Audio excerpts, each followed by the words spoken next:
ఆయన అందరికి నమస్తే. వాళ్ళు చేసిన నల్లగారు దానికి కావాల్సిన పదార్థం ఎండుమిరపకాయలు 20 గ్రాములు, పెద్ద ముసిరిగా చింతపండు, కొంచెం జీలకర్ర, 10 ఎల్లిపాయ గడ్డలు, 1 కప్పుడు ధనియాలు. ఇవన్నీ ఒకసారి వేపుకుని పెట్టుకుందాం. పడి పొయ్యి వెలిగించుకుందామండి.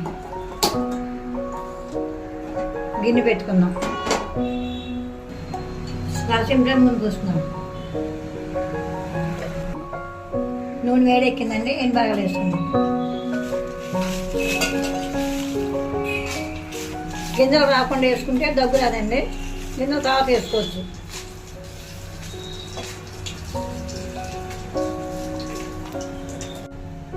గింజలు కాడ వేసుకుందామండి.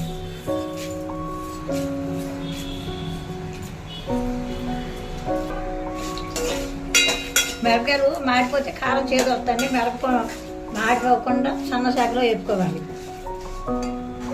ధనియాలు వేయిపోయినండి. స్టవ్ ఆఫ్ చేసుకుందాం. చల్లారిపోయిందండి. ఉప్పేసి మిక్సీ పట్టుకుందాం.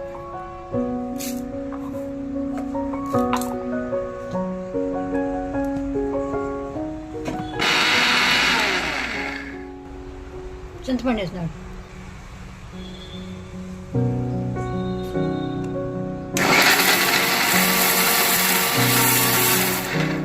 వెల్లుల్లిపాయలు వేసుకుందామండి.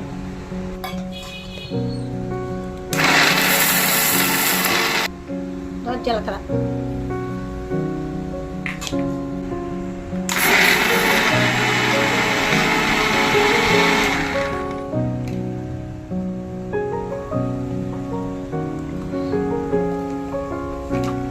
నల్లగారం రెడీ అయిపోయిందండి. కొంచెం ఒకసారి ఉప్పు చూసుకుందామండి.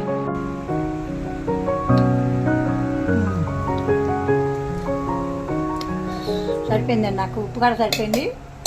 వేడి అన్నంలో వేసుకుని మొత్తం రుచి చూద్దాం పదండి. వేడి అన్నం వేసుకుంటున్నానండి.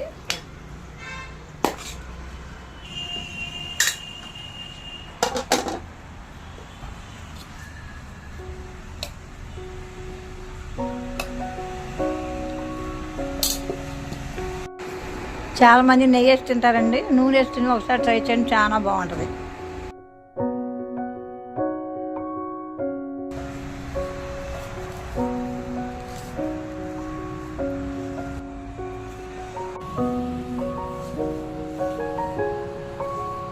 చాలా బాగుంది.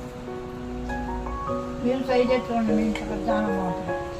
ఈ వీడియో కానీ మీకు నచ్చినట్లయితే నాకు లైక్ చేయండి, షేర్ చేయండి, మాకు సపోర్ట్ చేయండి, సబ్స్క్రైబ్ చేయండి.